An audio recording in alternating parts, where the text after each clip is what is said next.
శిక్ష అని ఒక శిక్ష వేయించాడు. కాబట్టి ఇప్పుడు తినడానికి ఉండదు, తాగడానికి ఉండదు, కదలడానికి ఉండదు, ఏ పక్షులో వచ్చి తన్నినా ఏమీ చేయడానికి ఉండదు. అటువంటి స్థితిలో ఆయనకి కురుత శిక్ష అని శూలారోహణం చేయించాడు. ఆయన ఆ శూలమునకు దిగబడి ఉన్నాడు. దిగబడి ఉన్నా కూడా ఆయన తన తపస్సుని అలాగే కొనసాగించాడు. మునివరుడు అట్లుండియు తన మనమున అతిశాంతుడై సమత్వమున తపమ్మునరించే అనశనుండయ్యును బహుకాలంబు ప్రాణయుక్తుండగుచున్. ఆయన అన్నం తినకుండానే ప్రాణాల్ని నిలబెట్టుకుంటూ, అంటే తన తపశ్శక్తి చేత నిలబెట్టుకుంటూ, ఆయన తన మనమున అతిశాంతుడై ఏ ఉద్వేగాన్ని పొందలేదు. అయ్యో నన్ను ఇలా చేశారే, నాకే సంబంధం లేదే అని కూడా మనసులో భావన చేయలేదు. పరమశాంతంగా ఉన్నాడు. శాంతము లేక సౌఖ్యము లేదు సారసదళనయన అంటారు త్యాగరాజస్వామి. అసలు ఆ శాంతం ఉంటే తప్ప మిగిలిన రసములు ఆవిష్కారం కావు. అందుకని పరమశాంత చిత్తుడయి సమత్వమున అన్నిటి యందు సమాన భావన పొందాడు. అంటే తనని శిక్ష వెయ్యడం అనేటటువంటి దాని వెనక కూడా భగవంతుని యొక్క కర్మని చూశాడు. ఈశ్వరుడు ఈ శిక్షని నాకు వేశాడు, దానికి రాజు నిమిత్తం. ఇలా శిక్ష పడడానికి కారణం కర్మ సిద్ధాంతం అనేటటువంటిది సనాతన ధర్మమునకు ప్రాణప్రదం. ఏ కర్మ చేశామో ఆ కర్మ యొక్క ఫలితాన్ని అనుభవించాలి అన్నది. కాబట్టి బహుశः నేను ఏదో కర్మఫలాన్ని అనుభవిస్తున్నాను, దానికి రాజు నిమిత్తమయ్యాడు అని ఆయన ఒకరి యందు భేదబుద్ధిని పెట్టుకోవాలా, ఒకరి యందు ఆదర బుద్ధిని పెట్టుకోవాలా. సమత్వ బుద్ధితో అలాగే కురుత శిక్షని అనుభవిస్తూ ఆయన తీవ్రమైనటువంటి తపస్సు యందు మగ్నమై ఉన్నాడు. ఆ సమయంలో రాజు యొక్క గూఢచారులు ఆ ప్రాంతమంతా తిరుగుతున్నారు. సామ్రాజ్యంలోకి శత్రురాజులైనటువంటి వాళ్ళు సావకాశం చేసుకుని ప్రవేశించడానికి వీలు లేకుండా, అలాగే శత్రుగూఢచారులు రాజ్య రహస్యములను తెలుసుకోవడానికి అవకాశం లేకుండా గూఢచారులు సంచరిస్తూ ఉంటారు. వారితో పాటుగా కొంతమంది సైనికులు పహారా కాస్తున్న వాళ్ళు కూడా ప్రాంతంలో తిరుగుతున్నారు. తిరుగుతుండగా ఒక రాత్రి వేళ బాగా చీకటి పడిన తరువాత కొంతమంది ఋషులు పక్షుల రూపంలో వచ్చారు. అసలు ఈ దేశం ఋషిభూమి. వేదమునకు ఋషులు గొప్ప దార్శనికులు. వాళ్లే మంత్రద్రష్టలు అంటారు. వాళ్ళు రచయితలు కారు, వాళ్ళు మంత్రములను రచించిన వాళ్ళు కారు. వాళ్ళు తపస్సమాధిలో ఉండగా భగవదనుగ్రహం చేత వాళ్ళకాయా మంత్రములు భాషించే వినపడ్డాయి. ఏ మంత్రము ఏ ఋషికి వినపడిందో ఆ ఋషి పేరు మీదుగా ఆ మంత్రము ప్రఖ్యాతి చెందింది. అందుకే మంత్రద్రష్టలు అంటారు ఋషులు. ఋషులు మనుష్యులుగా జన్మించిన ఋషులకు వేరే తర్పణం ఉంది. కృష్ణద్వైపాయనుడి పేరు చెప్పి ఋషి మండలానికి అంతటికీ తర్పణ చేస్తారు. అటువంటి స్థాయిని పొందిన వారు ఋషులు. ఆ ఋషులు వాంగ్మయాన్ని ఇవ్వకపోతే అసలు మనం ఏం చదువుకుంటాం, ఎలా తరిస్తాం? ధర్మం చెప్పిన వాళ్ళు ఋషులు కాబట్టి ఆ ఋషుల యొక్క రుణం తీరాలి అంటే తప్పకుండా జీవితంలో వాళ్ళు ఇచ్చిన వాంగ్మయాన్ని చదువుకోవాలి, వినాలి. ఆ వాంగ్మయాన్ని తనకి శక్తి ఉంటే ప్రవచన రూపంలో 10 మందికి అందించే ప్రయత్నం చెయ్యాలి. అలా శక్తి లేకపోతే ఏమి నష్టం లేదు. ఒక్క భారతం విషయంలో మాత్రం ఒక మినహాయింపునిచ్చారు. ఏ దేవాలయ ప్రాంగణమైనా కూడా భారతాన్ని కనీసం చదవాలి. ఏ దేవాలయ ప్రాంగణమునందు మహాభారతము ప్రవచనమవుతుందో ఆ దేవాలయము యొక్క స్థాయి మిగిలిన దేవాలయముల కన్నా భిన్నము అని ప్రతిపాదించారు. నేనేదో తపస్సు చేసుకుంటున్నానయా, దొంగతనం జరిగింది, ఆ ధనం తెచ్చి దొంగలు నా దగ్గర పడేశారు, నేను చెప్పే అవకాశం లేదు, మౌన దీక్షలో ఉన్నాను, రాజు నాకింతటి క్రూరమైన శిక్ష విధించాడు అని జరిగినది చెప్తాడు అనుకుంటాం. కానీ ఆయన సనాతన ధర్మమునకు ప్రాణప్రదమైన పునర్జన్మ సిద్ధాంతము, కర్మ సిద్ధాంతము మీద ఎంతటి ప్రబల విశ్వాసము కలిగిన వాడంటే ఆయన అన్నాడు, ఎరిగి ఎరిగి నన్నడుగంగనేల దీని సుఖము దుఃఖము ప్రాప్తించు చోట నరుడు తగిలి తన కర్మవశమున తనరుదాన కర్తగా అన్యులకు ఏమి కారణంబు. ఎరిగి ఎరిగి మీకు అన్నీ తెలిసుండి కూడా ఇటువంటి ప్రశ్న అడుగుతారే? ఒకడు సుఖమును పొందితే ఇంకొకడు దుఃఖమును పొందితే, లేకపోతే ఒక వ్యక్తి కొంతకాలం సుఖాన్ని పొంది కొంతకాలం దుఃఖాన్ని పొందితే, ఆయన సుఖాన్ని పొందడానికి ఆయన కర్త కాడు, ఆయన దుఃఖమును పొందడానికి ఆయన కర్త కాడు. కర్త కాడు అంటే ఇప్పుడు చేసిన వాడు కాదు, సుఖ దుఃఖములను తెచ్చుకున్నవాడు కాడు. గతమునందు జీవుడు చేసినటువంటి పాపపుణ్యములు ఏవో ఉన్నాయి, అవి ఈ జన్మవి కావచ్చు, గత జన్మలలోనివి కావచ్చు. వాటిని లెక్క పెట్టగలిగిన వాడు మాత్రం ఒకడున్నాడు. అంత గొప్పవాడైనటువంటి పరమేశ్వరుడు సర్వజ్ఞుడున్నాడే, అన్నీ తెలుసుకోగలిగినటువంటి వాడు. అటువంటి వాడు ప్రతివారి యొక్క కర్మని దృష్టిలో పెట్టుకుని ఉత్తర జన్మల యందు పునర్జన్మ సిద్ధాంతాన్ని బలపరుస్తున్నాడు. ఉత్తర జన్మల యందు ఆ జీవుడు ఏ శరీరంలో ఉన్నా ఆ కర్మలకు తగిన ఫలాన్ని ఇస్తాడు. దాన్ని సుఖంగా దుఃఖంగా అనుభవిస్తే తప్ప కర్మక్షయము కాదు. ఆ కర్మక్షయం అయిపోవాలి అంటే సుఖమునో దుఃఖాన్నో పొందాలి. కాబట్టి ఎరిగి ఎరిగి తెలిసి తెలిసి తెలియని వాళ్ళు అడిగితే అర్థం ఉంది, బాగా తెలిసున్న ఋషులు మీరు నన్ను ఇటువంటి ప్రశ్నేస్తారే అన్నాడు. వాళ్ళు ఆశ్చర్యపోయి అయ్య బాబోయ్ ఎంత జ్ఞాననిష్టలో ఉన్నవాడరా అని చెప్పి పట్టు వెళ్ళిపోయారు. కానీ అక్కడ తిరుగుతున్నటువంటి సైనికులు కొంతమంది ఈ మాటలు విన్నారు. వాళ్ళు తిన్నగా వెళ్ళి ప్రభువుకి చెప్పారు, ప్రభు మీరు శిక్ష విధించినటువంటి వ్యక్తి సామాన్యుడు కాడు. ఆయన దగ్గరికి ఋషులు పక్షుల రూపంలో వచ్చి రాత్రి ప్రశ్న వేస్తే ఇదిగో ఇటువంటి జవాబు చెప్పాడు. అటువంటి మహానుభావుడికి శిక్ష వేయడం న్యాయమా? ఆలోచించండి అన్నారు. రాజు ఇది తెలుసుకుని ఒక మహాత్ముడు రాజ్యంలో శిక్షింపబడితే అక్కడ లేని ఉపద్రవాలు వస్తాయి కాబట్టి పరుగు పరుగున వచ్చాడు. వచ్చి ఆయన కాళ్ల మీద పడి క్షమించమని వేడుకొని ఆ శూలాన్ని ఎలాగైనా శరీరంలోంచి పైకి తీసేసే ప్రయత్నం చేశాడు. కానీ ఆ శూలం కొంతమేర ఆయన శరీరంలో దిగబడి ఉండిపోయింది. దాన్ని ఇంకా పైకి లాగలేక ఏం చేశారంటే కొంత శూలభాగం లోపల ఉండిపోయేటట్టుగా మొదలంట నరికేశారు. కాబట్టి కొంత శూలభాగం లోపల ఉండిపోయింది. అలా శూలభాగము ఉండిపోయినవాడు కాబట్టి ఆణిమాండవ్యుడు అని పేరు పొందాడు.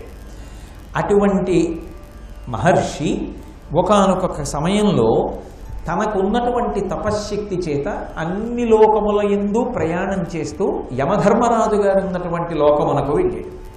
యమధర్మరాజు గారు తన స్థానంలో కూర్చుని జీవుల యొక్క కర్మలను బట్టి ఫలితములనిస్తూ పరిపాలన చేస్తున్నాడు. ఆయన దగ్గరికి వెళ్ళి ఈయన ఒక ప్రశ్న వేశాడు యమధర్మరాజు గారిని. దండధర, ఇట్టి దారుణ దండమునకు ఏమి దుష్కృతము చేసితి? ఉగ్రుండవయి తగని దండము దండింపంగా బ్రాహ్మణుండ తగునేనన్ను అన్నాడు. దండధర, చేతిలో దండం పట్టుకున్నవాడా యమదండాన్ని పట్టుకుంటాడు కదా, దండధర చాలా దారుణమైనటువంటి శిక్షణకు వేశావే అంటే ఇప్పుడు ఆయన రాజుని నిమిత్తంగా పెట్టుకున్నాడు. పెట్టుకుని వేసినవాడివి నువ్వు, కర్మలకు ఫలితములను ఇస్తున్నవాడివి నువ్వు, ధర్మరాజువి నువ్వు కదా, ఇంత దారుణమైనటువంటి ఫలితాన్ని నాకు ఏ కర్మ చేస్తే ఇచ్చావు? ఇంత ఉగ్రమైనటువంటి దండనము నేను పొందడానికి బ్రాహ్మణుణ్ణి కదా, తగినవాడినా, నేను అంత క్రూర కర్మ ఏమి చేశానయ్యా అన్నాడు. అంటే సాధారణంగా బ్రాహ్మణుడైన వాడు ఇతర భూతముల పట్ల దయగలిగిన వాడై ఉండాలి.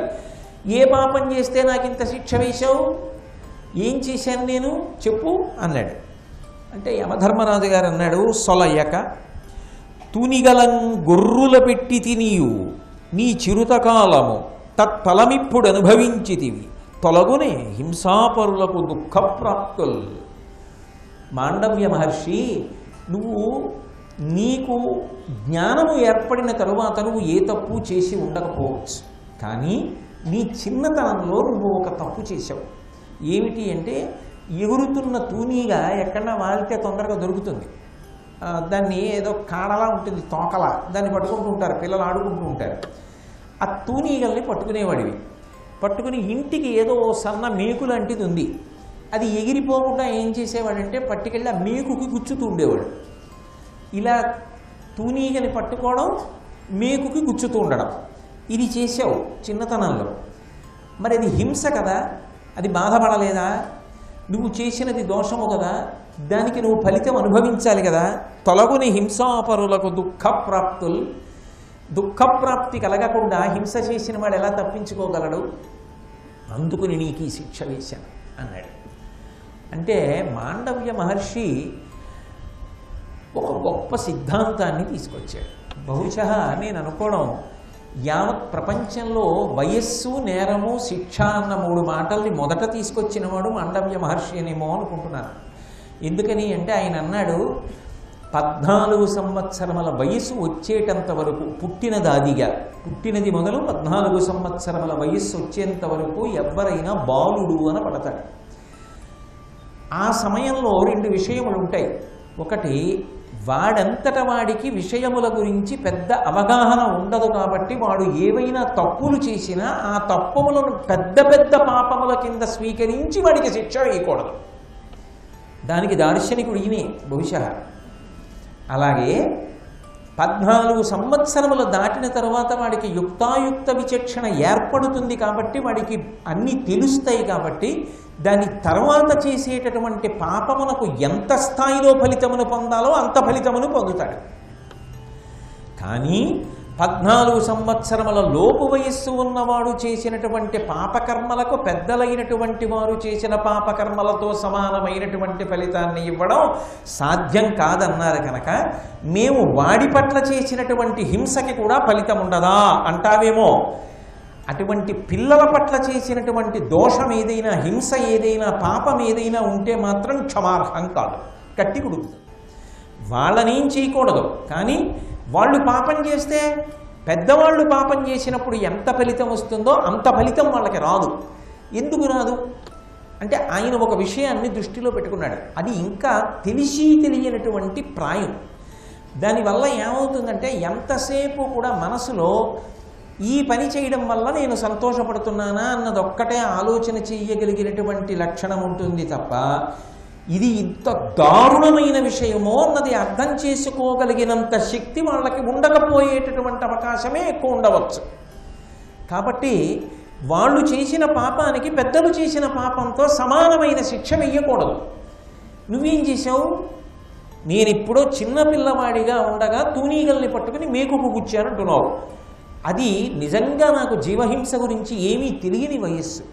బహుశः సమయంలో ఎవరైనా వచ్చి ధూర్తుడా ఎందుకు ఈ పనులంటే నేను చేయకపోయేవాడినేమో, నాకేం తెలియదు. అది అంత బాధపడుతుంది, మనం అలా చేయకూడదు, శాస్త్రం అంగీకరించదు అన్న విషయాలు తెలియని వాడిని. తెలియదు కాబట్టి చేశాను. ఫలితమొద్దని నేను అంటలేదు, కానీ ఇంత దారుణమైన శిక్ష వెయ్యకూడదు, దానికి తక్కువ శిక్ష వెయ్యాలి. కానీ నువ్వేం చేశావు? నువ్వు చిన్నతనంలో తూనీగల్ని తీసుకుని మేకుకు గుచ్చావని నన్ను తీసుకెళ్ళి కొరత శిక్ష వేయించావు. అసలు మొట్టమొదట ఒక మాట అన్నారు కదా, చెండకోపుడైన మాండవ్యమునివరు. ఆయన అవతలవాడు దోషంలో ఉన్నాడు అన్న విషయం స్థిరపడేటట్టుగా అవకాశము కలుగుతోంది అంటే కోపాన్ని తమాయించుకోడు. ఇప్పుడు ఆయన కోపము ఒక రకంగా ఉత్తమ కోపమనే చెప్పాలి. అది ఆయన కోపం దుర్మార్గమైన కోపం అని చెప్పడానికి అక్కడేమీ అవకాశం ఏం లేదు. యమధర్మరాజు గారంతటి వాడు ఒక తప్పు చేశాడు, ఇది మాండవ్య మహర్షి కాబట్టి వెళ్ళి అడిగాడు. అలా అడగలేకపోతే ఎన్ని కోట్ల మంది జీవులు దెబ్బతింటారు? నువ్వు ధర్మరాజువు కదా, నువ్వు ఆలోచించద్దా ఈ విషయం? నువ్వెందుకు ఆలోచించలేదు? ఆలోచించకపోవడానికి కారణం ఏమిటి? కేవలం చేసిన తప్పుకి శిక్షని వేసేస్తావా? ఇప్పుడు నేను ఒక కట్టడి చేస్తున్నా. 14 సంవత్సరముల లోపు వారు చేసినటువంటి తప్పు పెద్దలు చేసిన తప్పుతో సమాన ఫలితము పొందకుండుగాక. అంత వ్యగ్రతతో కూడిన తప్పు శిక్ష పడడానికి వీల్లేదు. కానీ నేను ఎలా ఆలోచించానో అలా నువ్వు కూడా ఇతపూర్వమే ఆలోచించి ఉండాలి. నువ్వు అలా ఆలోచించకుండా ఏదో ఇలా చూసి అలా శిక్ష వేసేసి నువ్వు ఈ తప్పు చేశావు ఈ శిక్ష వేసేస్తానంటే దానికి ప్రాజ్ఞుడా, తెలిసి చేశాడా, తెలియక చేశాడా, పరిణతి ఉందా, పరిణతి లేదా, ఇవేమీ పరిశీలించకపోతే ఎలా? అంటే బహుశः ఒక న్యాయమూర్తి తీర్పు చెప్పవలసి వచ్చినప్పుడు మనసులోకి తీసుకోవలసినటువంటి అభిప్రాయములను గురించి కూడా ప్రపంచంలో మొదట స్పృశించిన వాడు మాండవ్య మహర్షి. న్యాయము ధర్మము అన్న 2 మాటల మధ్య ఉండేటటువంటి సున్నితమైన సరళరేఖని స్పృశించినటువంటి వాడు కూడా మాండవ్య మహర్షే. లేకపోతే భారతంలోకి ఎందుకు తీసుకొస్తారు వ్యాస భగవానుడు? అంటే ఈ దేశం ఎంత గొప్పదో, ఈ దేశం న్యాయశాస్త్రం ధర్మశాస్త్రం విషయంలో ఎంత గొప్పగా మాట్లాడేదో. న్యాయము గొప్పదా ధర్మము గొప్పదా అంటే ధర్మమే గొప్పది. ధర్మ చట్టమునందు ఇమడనటువంటి న్యాయము న్యాయమే కాదు. ఎందుకని? నువ్వు ధార్మికంగా ఆలోచన చేస్తే పరిణితిని కూడా దృష్టిలో పెట్టుకోవాలి. పరిణితిని దృష్టిలో పెట్టుకోకుండా ఈ తప్పు చేసిన వాడికి శిక్ష చేస్తే న్యాయం అన్నావు. న్యాయము ధర్మమునందు ఇమడనప్పుడు ఓడిపోయింది. కాబట్టి ఇప్పుడు నేను కొత్తగా కట్టుబాటు చేస్తున్నా. ఎవరి కోసం? నాలా వచ్చి అడగలేని వాళ్ళ కోసం, లోక సంక్షేమం కోసం ఈ కట్టుబాటు చేస్తున్నాను. ఇక పైన పాటించు. నా విషయంలో తప్పు చేశావు, ఇప్పుడు నేను ఈ కట్టుబాటు చేశాను, నువ్వు అంగీకరించావు, మంచిదే. కానీ జరిగిపోయిన దానికి, నాలా అడగనప్పుడు జరిగిన దానికి నువ్వు కూడా ఏదో ఒకటి అనుభవిస్తే తప్పపోదుగా పాపం. నువ్వు అనుభవించాలిగా. ఏమి నిజమైన ప్రజాస్వామ్యం అంటే అది కదండి. కాబట్టి మాండవ్యుడు అన్నాడు, నీకు కూడా శిక్ష వేస్తాను. ఏమిటో తెలుసా శిక్ష? నీవు మర్త్యలోకమునందు జన్మించు.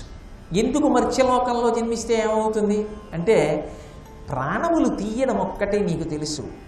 ప్రాణం పోయినప్పుడు పడే బాధ, ఒకడి ప్రాణం పోయినప్పుడు మిగిలిన వాళ్ళ బాధ నీకంత బాగా తెలియదు. నీ కర్తవ్యతానిష్ట అని చేసుకెళ్ళిపోతున్నావు. తప్పు కాదు, నీ కర్తవ్యం నువ్వు చేస్తున్నావు, అలా చేయవలసిందే. కాబట్టి అది ఏమిటో తెలియాలి అంటే మర్త్యలోకానికి వెళ్ళు. మర్త్యలోకానికి వెళితే వికారములు ఉంటాయి. పుట్టాడు, ఉన్నాడు, పెరిగాడు, తరిగాడు, మార్పు చెందాడు, నశించిపోయాడు.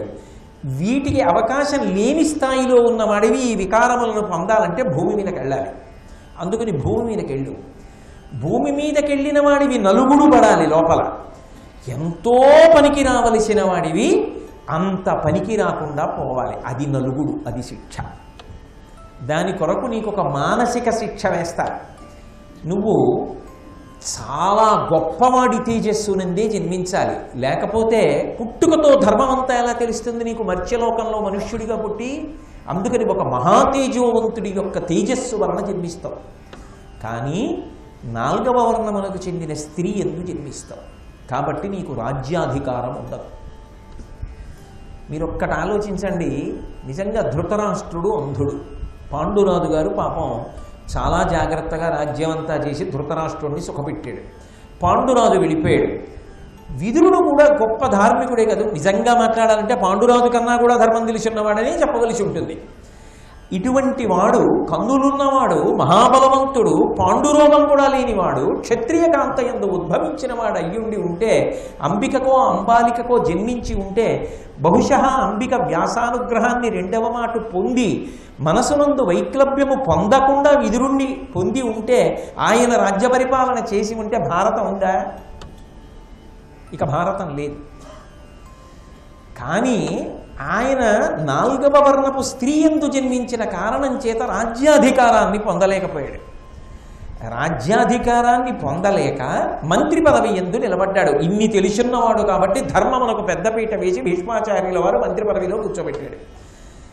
మంత్రి పదవిలో కూర్చున్నవాడికి ధర్మం తెలుసు, వినేవాడే లేడక్కడ. వినడు ధృతరాష్ట్రుడు, వినడు దుర్యోధనుడు. ఇన్ని తెలిసిన్నవాడి కళ్ళ ముందు జరగరాని దురాగతములన్నీ జరిగాయి. ద్రౌపదీ వస్త్రాపహరణముతో సహా.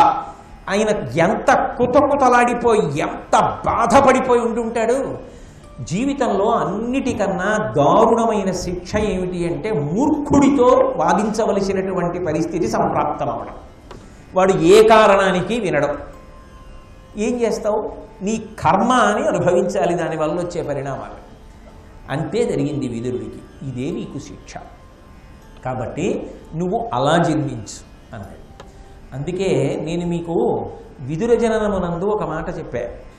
అంబికతో వ్యాసుడు సంగమించి సంతానమును అనుగ్రహించాడు. అంబాలికతో సంగమించి సంతానాన్ని ఇచ్చాడు. అయ్యో అంధుడు జన్మించాడయా, ఇంకొక కుమారుణ్ణి ప్రసాదించమంది సత్యవతీదేవి అంబికకి. అంబిక వ్యాస తేజస్సుని భరించలేక, ఆయన యొక్క రూపాన్ని తట్టుకోలేక తనకి బదులు తన దాసిని నియమించింది. వ్యాసుడికి తెలియదా? తెలుసు. తెలిసి మరి ఎలా సంగమించాడు? ఆమె అంబిక కాదు అని తెలిసి ఎందుకు సంగమించాడో మహాభారతం చిట్ట చివరికి వెళ్ళిపోతుండగా స్త్రీ పర్వంలో చెప్పాడు ఆ రహస్యాన్ని.